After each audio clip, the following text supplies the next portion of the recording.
Let's talk supply chain. So, welcome to the show, Dan. Thanks for having me, Sarah. I'm excited for the conversation today. And I'm excited to have you here. As much as I love discovering new technologies, everybody knows that I love to talk about people. And the pandemic has put an emphasis on people in a lot of different ways, from staff safety and working conditions to agility and innovation. So I'm excited to get the opinion of an expert today. So let's dive right in. Let's start by digging into your founder story because WorkStep is not the first company that you founded, and you have also been an entrepreneur in residence. I've heard of artist in residence before, but I'm not sure I've heard of that with an entrepreneur. So tell us all about your background because I'm absolutely fascinated. Yeah, thanks, Sarah. I'm happy to. Really, the short version is that my career journey to WorkStep started in my role as a warehouse manager. So, I managed a third party logistics warehouse as part of a retail supply chain. And I'll Right. talk more about really my takeaways and what I saw in that role probably later as we dive into what we do at WorkStep and the supply chain overall. My journey then took me to technology where I founded a couple of software companies, both of which were in the ed tech space. One was bootstrapped and acquired, one was venture backed and acquired. And yes, I spent time as an entrepreneur in residence or an EIR at a VC fund after that second journey.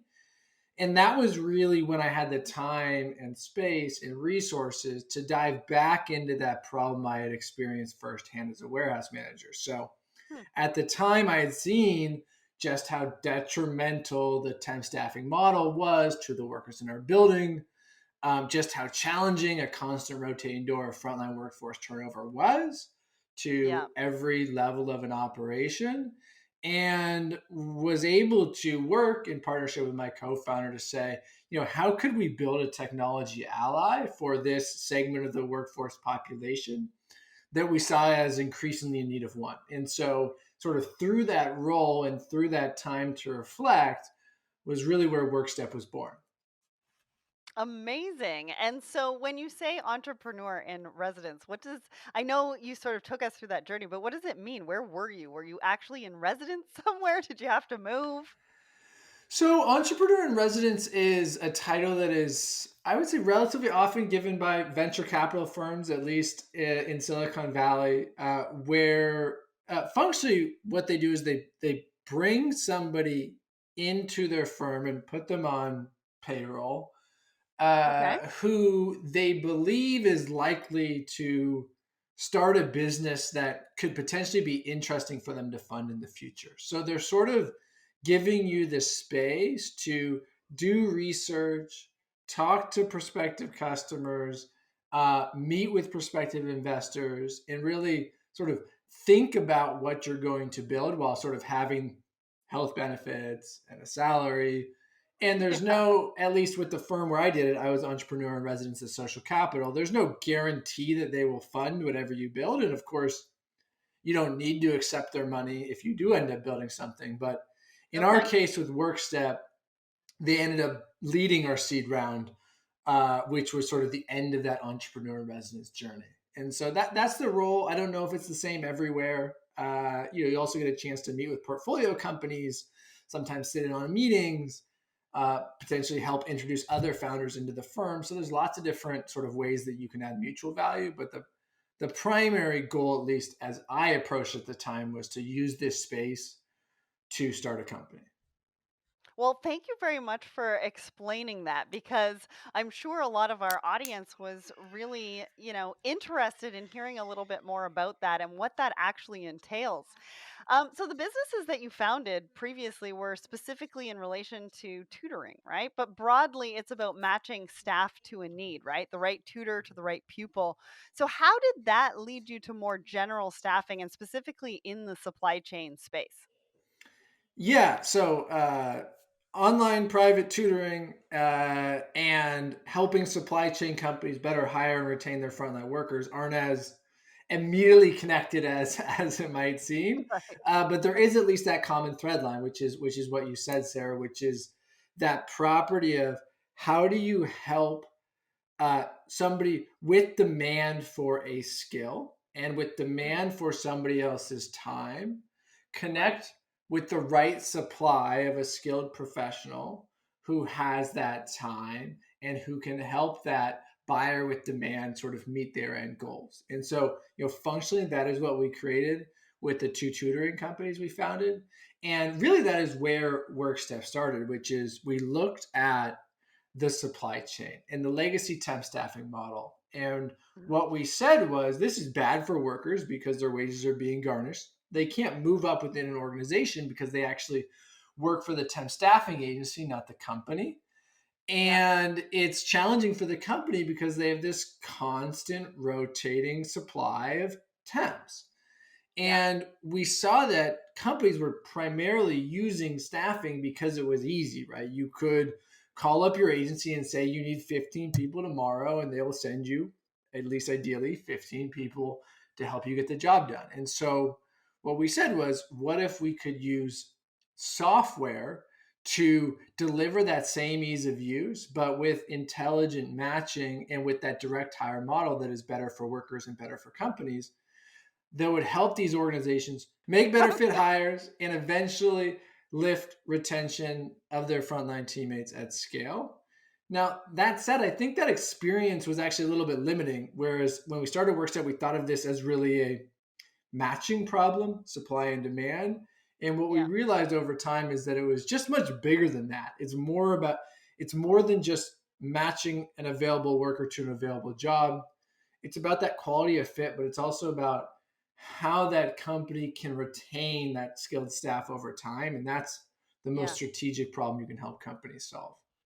Well, and one of the key words that you used there was legacy. Mhm. Right?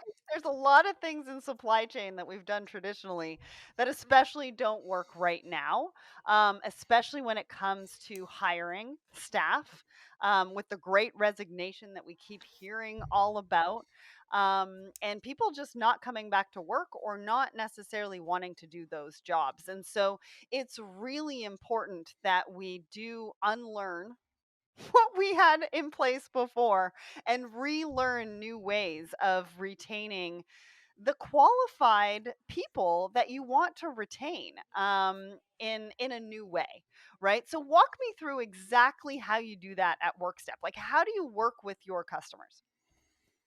You're right that all of these companies, any organization who makes a, or moves a physical product relies on this high density, high headcount frontline workforce that makes that magic happen. And Yeah. as e-commerce booms, as annualized turnover continues to accelerate, and as skills gaps widen, these organizations need to, like you said, relearn how they attract, engage, and retain those teammates at scale. Otherwise, they won't meet their customers' demands and they won't meet their Yeah. bottom line targets. And what we do at WorkStep is we build software that helps these organizations make better fit hires and lift workforce retention at scale. Now, Okay. the way that we do that on the retention side is we help these companies automate the process of collecting feedback from their distributed hourly teammates at key Hmm. milestones in their journey. We then surface that feedback in real time to the right leader to prevent individual and imminent turnover risk. So if a worker is encountering pay issues, harassment, safety risk, these are the kinds of things that lead people to quit for good reason. Hmm. We help companies triage those and solve them before a worker leaves. But I think most interestingly, we tie that worker feedback to downstream outcomes to show companies not just where are your teammates dissatisfied, which is important, but more importantly, what is leading workers to quit and what can you do about that and how can you measure the impact of those actions so customers can start to really understand what are actual drivers of turnover, what are our peers doing to improve these themes, and as we act against those themes, is it working or not? And that is sort of the core of the value that we provide. Yeah, and creating a safe space to really be able to provide that feedback and know that it's turned into actionable insights and that your leadership is taking action to make it a better workplace for everyone. And you're allowing them to be really proactive, which I like, right? A lot of times we don't necessarily share feedback if it's face to face or things like that, but you're giving them an option to be able to share that feedback so the leader can actually do something about it, like you said, in real time. But before we take a closer look at your solutions, let's just frame them a little bit with some of the challenges sort of happening right now in staffing, because we're hearing a lot about talent shortages, the great resignation that I mentioned before. The average tenure of an employee has steadily decreased over the years, and obviously the pandemic has thrown the cat amongst the pigeons with things like home and hybrid working, right? So, what's your perspective on what's happening in the market right now? And what are some of the biggest challenges that your customers are facing at the moment? Yeah, it's a really good question. Of course, a lot has changed in the last 2 years, but a lot of these trends were also really already underway. Which is, Mm, I mentioned previously, what is driving this strain, this supply chain labor shortage, right? You basically have this fundamental economic property, and it's been a while since I took Econ 101, but where demand is up, right? Basically, there are three yep. times as many warehouse jobs in the United States today as there were a decade ago, predominantly driven by that boom of e-commerce and our unending desire to consume goods as human beings. And at the same time, you've got turnover rate. You mentioned average retention is down or turnover rates are up. Basically, if you look at annualized workforce turnover in transportation, warehousing, manufacturing over the last decades, it's just up and to the right. Basically, every year workers are leaving their roles at a higher pace than they did the year before. And then Hmm. finally, the skills gap is widening. Basically, as technology evolves more quickly than workforce training, and as companies invest less in training their own workforce because of that rising turnover, we're seeing that it's harder and harder to find the skills you need to Right. manage and execute your supply chain. And so you've got these sort of trend lines holding supply flat while demand skyrockets. And that's creating this enormous strain for companies, which is how do I continue to grow my high productive workforce when there is so much more demand from companies like me than there are available workers in the marketplace? And the solve for that, the most strategic companies are saying, okay, the best way to win this war for talent is to keep the talent we have, to bring in talent that is a great fit for our role, and to invest in making them successful so that that is one less hire that we need to go find in this incredibly competitive talent acquisition market. Absolutely. I mean, so many different challenges that organizations are facing when that demand has been spiking. So let's get into the details then. Let's start by looking at your solution from an employer's perspective when it comes to actually hiring new staff. So, how does your solution work? What are the benefits? And how does that data and automation piece tie in to make that easier for them? Absolutely. So when it comes to helping manufacturers, food and beverage, logistics, and manufacturing companies better hire frontline talent at scale, what our software does is really help them automate the process of sourcing, screening, and placing that talent as an alternative to traditional temp staffing agencies and job boards. So, over the last 5 years, WorkStep has built this network of supply chain specific talent in the United States that Okay. numbers over 1 million workers. And so, when we work Wow.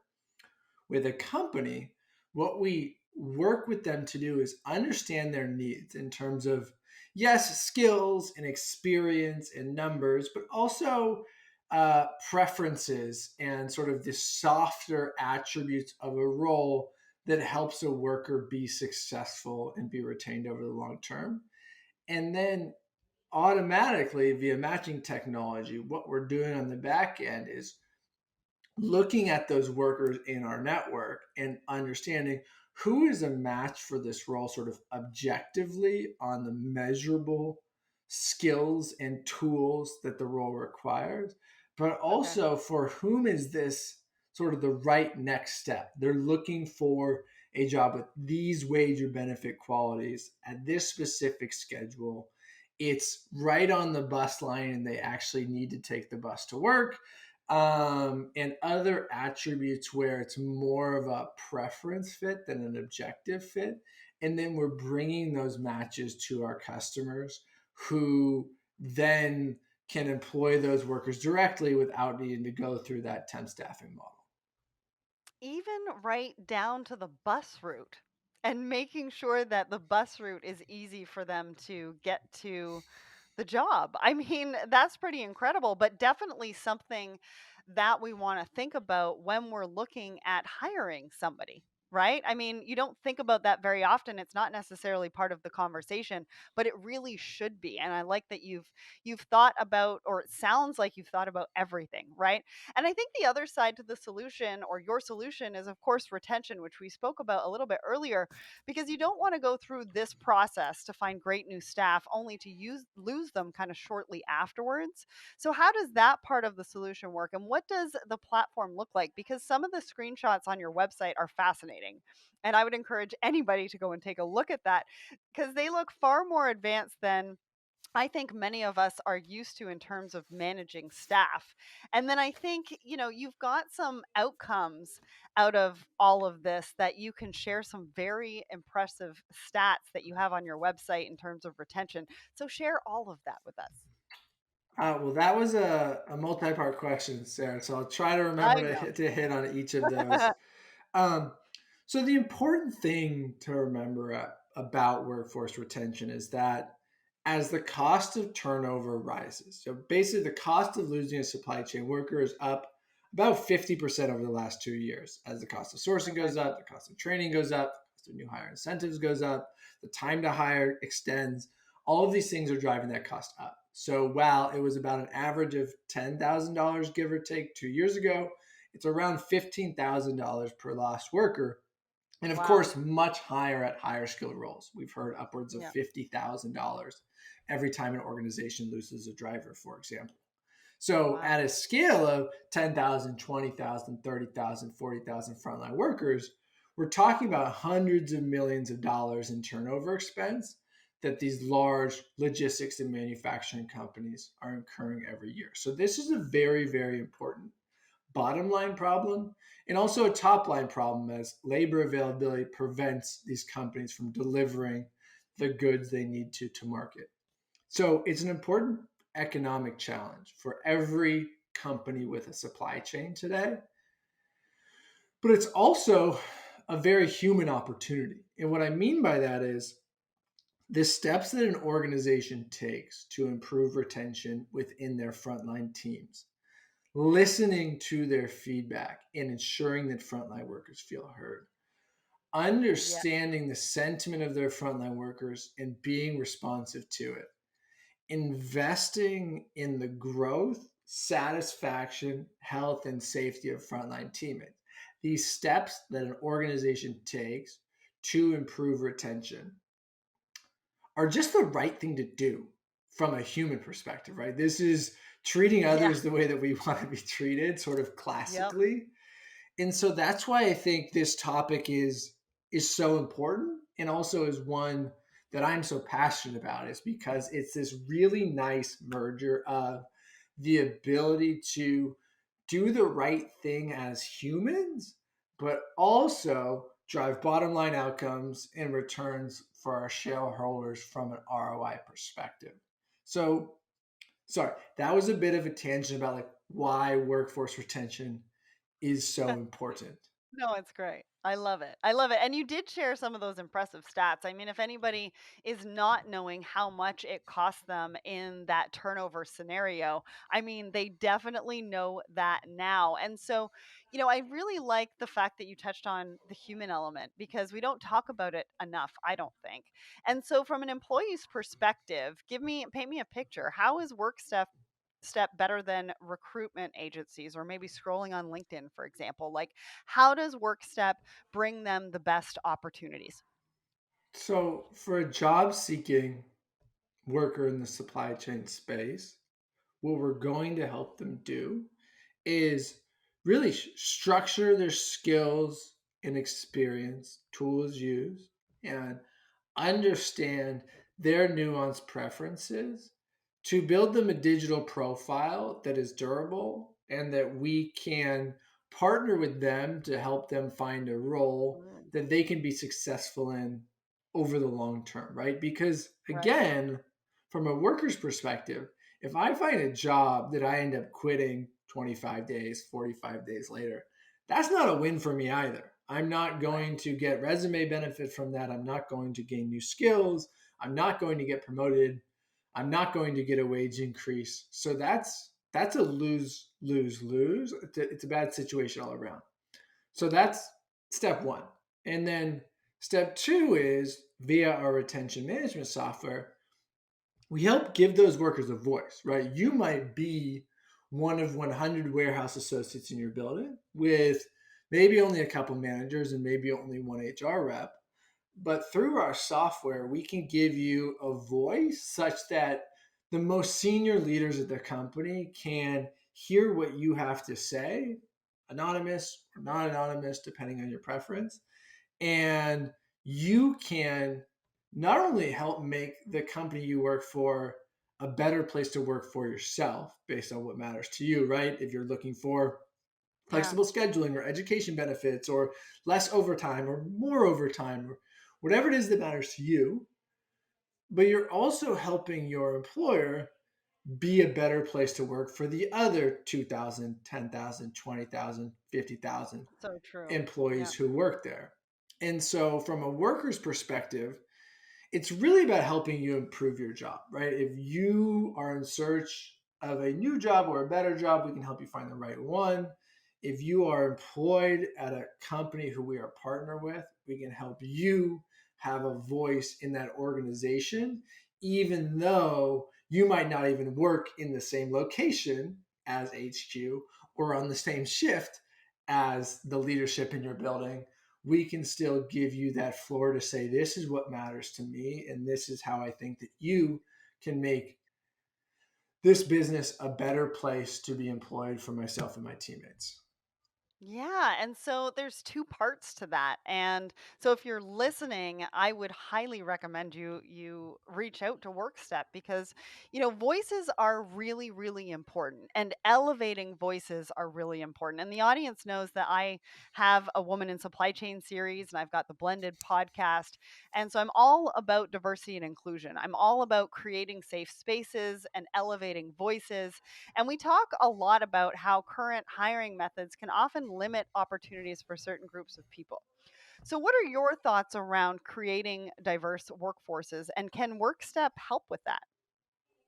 Yeah, so it's certainly high time that DEI as a topic and as an ambition had its time in the sun in the supply chain, right? And I think this is Yeah. even month to month, quarter to quarter, year to year, something we're hearing companies be passionate about more and more frequently, which is fundamentally fantastic. And now a DEI strategy really, again, sort of has both that talent acquisition and talent management component. I think most companies start and sometimes end with the talent acquisition component, which is the right place to start, which is how do I attract and bring in diverse talent to our organization. And so, we think of that in a few ways. One is how can machine matching and decision making help remove bias?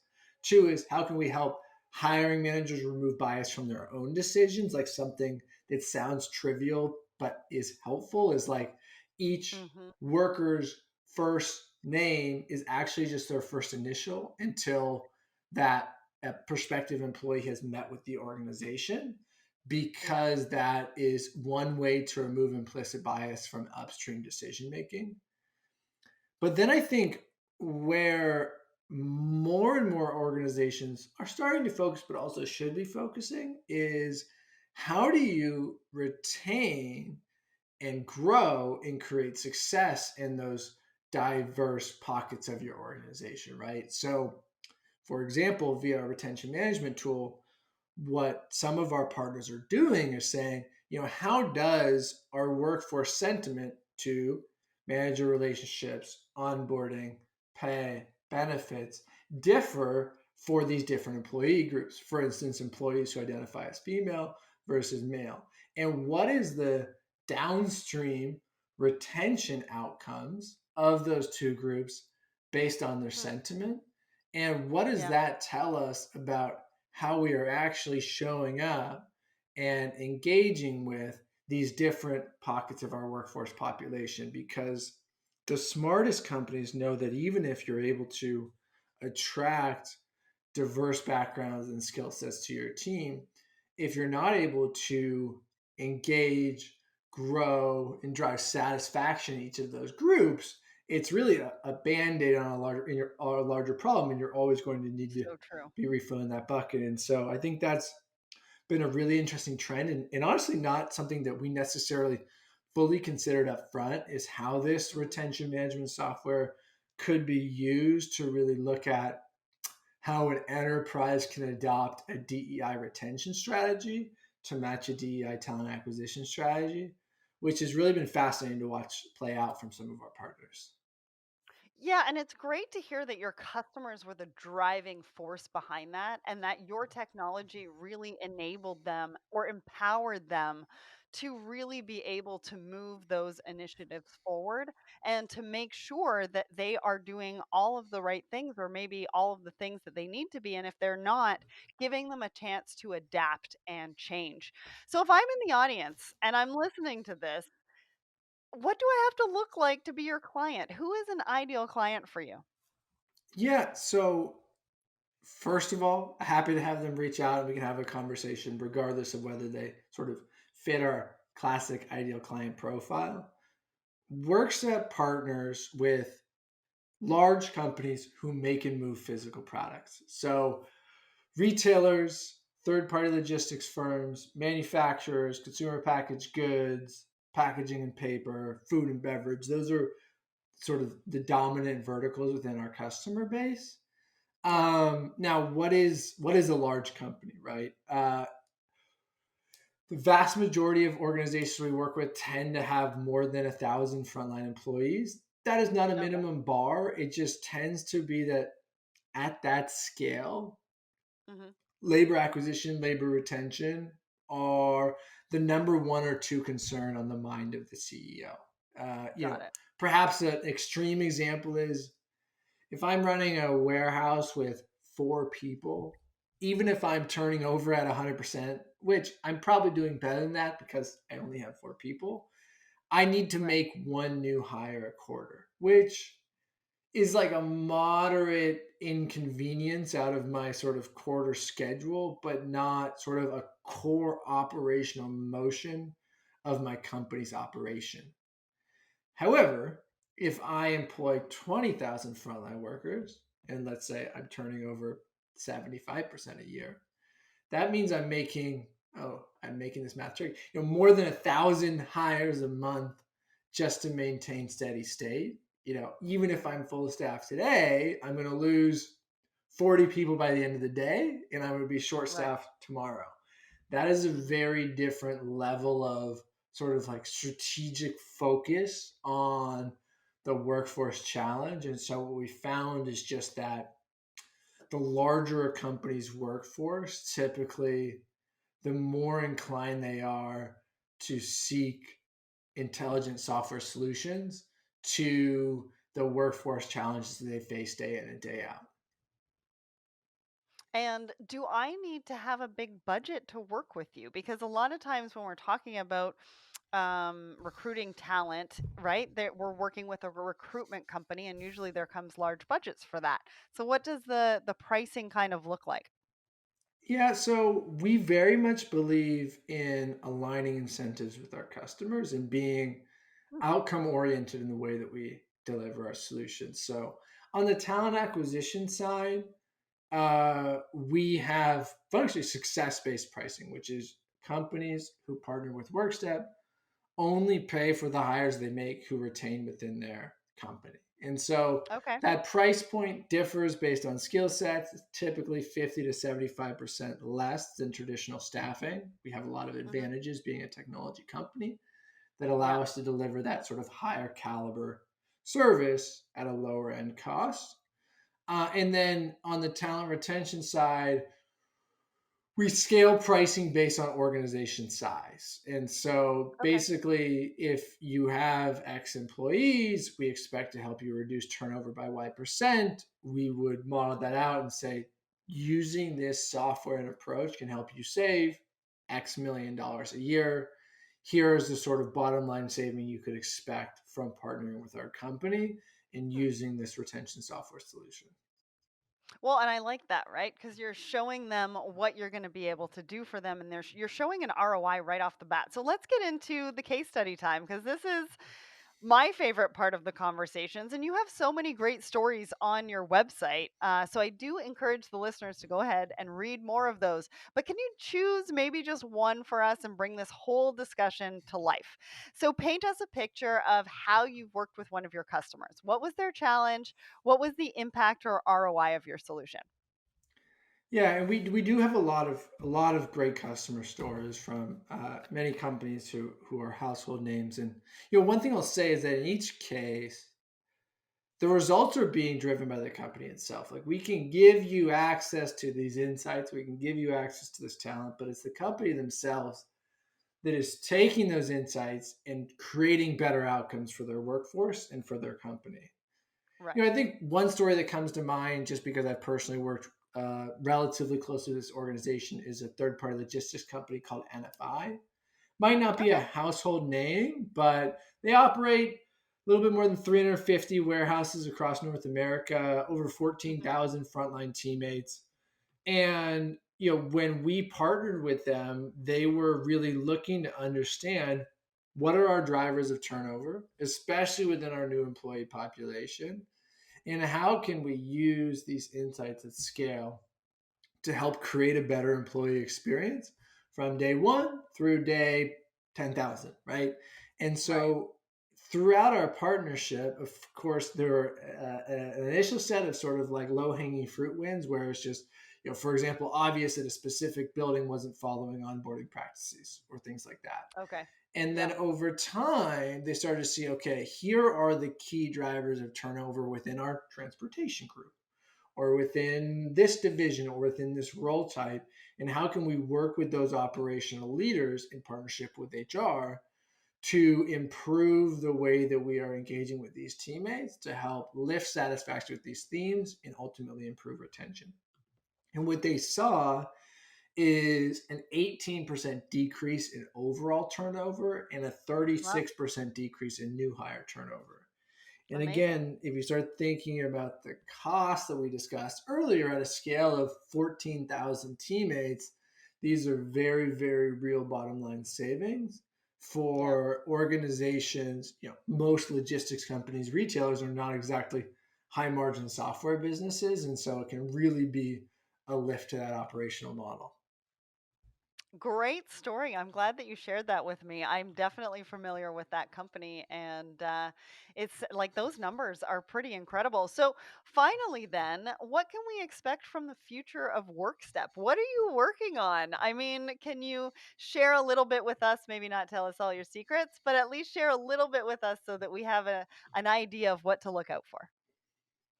Yeah, so our goal again is really to make the front line a better place to work. Really, what we do is we help workers improve their job so that they can live a better life. And so, what we want to be is that predominant default technology ally that has a worker's back throughout their career. And so, today, that's finding the right fit job, it's helping give workers a voice in order to make their company a better place to work.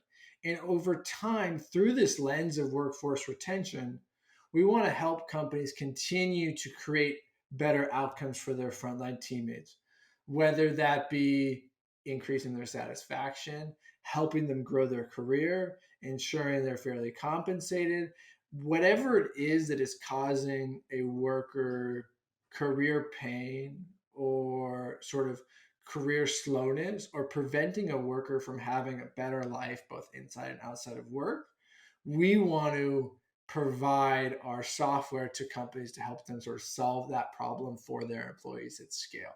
So Right. we don't know exactly what we'll be building 3 years, 5 years, 8 years from now, but we know that its goal will be to help workers improve their jobs so they can live a better life. Love that. Well, I really enjoyed that discussion. I mean, there's so much to talk around this so called talent shortage right now, but I see so many great people in my network. I see young people that are hungry for it. I don't see a lack of talent, I see an abundance of it. So maybe it really is an issue of matchmaking, of identifying the right talent, knowing where to look, communicating, and hiring effectively. And of course, striving to be really competitive employer that offers incentives and gives rewards and really values their people. So working with a partner like WorkStep could really help to transform staffing, not just on a business level, but actually on a wider industry level. If we get used to a better way of working, there's plenty of people and opportunity to go around. If you want to find out more, you can check them out at workstep.com. A massive thank you to Dan for joining me and to the team at WorkStep for making this episode happen. Thanks so much, Dan. Thank you, Sarah.